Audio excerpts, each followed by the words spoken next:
后来继续来看，有民众伫面册打出着监视器的影片，讲伊毋知去惹着食咯。讲有一个骑士摕一粒控肉饭的便当来到伊的车前，直接就甲伊牵离的挡风玻璃，一块完整的三层肉、甲笋干、甲白饭，就散离的玻璃面顶。啊，便当壳啊是直接等离的烟熏挂，互伊规个人拢讲去。若是控肉饭无好食，嘛免安尼乌白等啊。 尾啊，警方对查结果，讲结这个控肉饭的男子是因为心情无好，才会随机用便当共结车。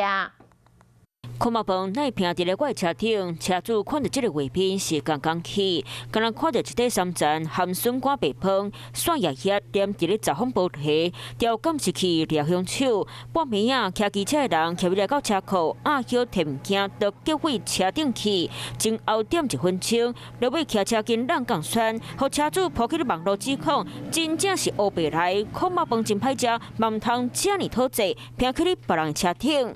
没品嘛，对，不应该这样做啊。糟蹋食物了。伫咧白饭顶调卤汁、加笋干，落尾硬一块，落个真金贵的控肉，敢若用筷都互人看到嘴烂插插天。爱是倒位做唔对，那真做民众出嘴就哭。你拿着食物，然后你又丢到别人的车上，第一个罪犯，第一个糟蹋的食物，再来是那台车也很无辜啊。对方的车主他是不是又要重新整理车子？到底有个人计什么冤仇？警察调查，但控肉饭牛先生，只是因为心情歹才做歹代。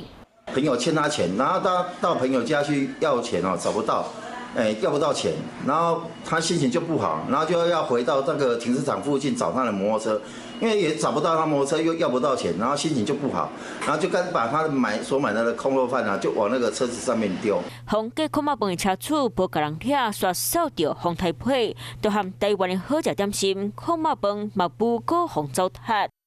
Hello， 我是陈雅玲。想要抢先掌握最及时的新闻资讯吗？赶快订阅、按赞、开启小铃铛，锁定华视新闻 YouTube 频道。